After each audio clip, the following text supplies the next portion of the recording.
posted, the 12th of June 2018, 6 hours 30 minutes and 34 seconds PM MDT updated, the 12th of June 2018, 6 hours 31 minutes and 58 seconds PM MDT People workout during a podFIT workout class last August at the YogaPod studio in Boulder.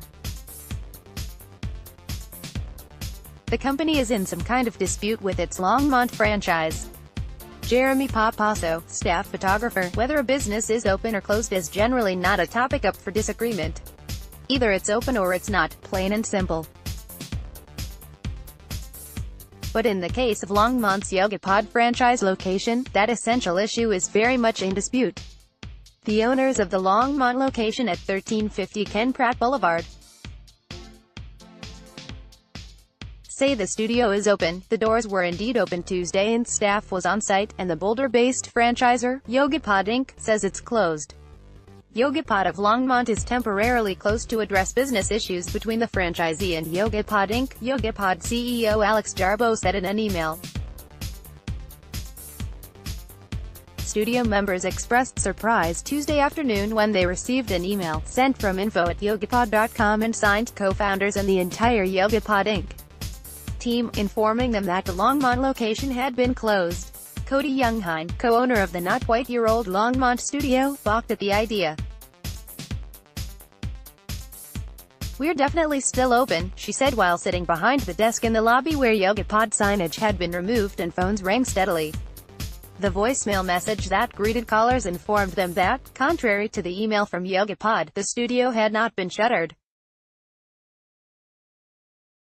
Despite the doors remaining open, Younghine said YogaPod had shut down the studio's computer system, denying her access to member information and payment processing capabilities. The location's website and Facebook page also were taken offline. Younghine launched a new Facebook page Tuesday for the studio, which is currently going by the name Yoga Longmont. Younghine said she was blindsided by YogaPod's move to curtail operations at the studio without prior notification, but we are going to do the best we can moving forward. For the short term, that means recording class participation by hand rather than digitally, she said. "We just want people to continue to be able to use this space," Younghine said. "We will get the business logistics worked out and get our feet back under us." In reference to the differing positions regarding whether the studio is open, Jarbo said, "We apologize for the mixed signals you may be receiving. However, the studio is closed until further notice from YogaPod Inc. and all members have access to other locations in Colorado." Younghine declined to comment on the precise nature of the dispute, citing pending litigation. She did, however, say, "There are a lot of really good people who have invested in YogaPod franchises, who are trying to get out. There were things that were promised and things that we were told that just didn't turn out to be reality. Our attorneys have been going back and forth for about a week, but all of a sudden, YogaPod dropped this bomb on us today," Younghine said.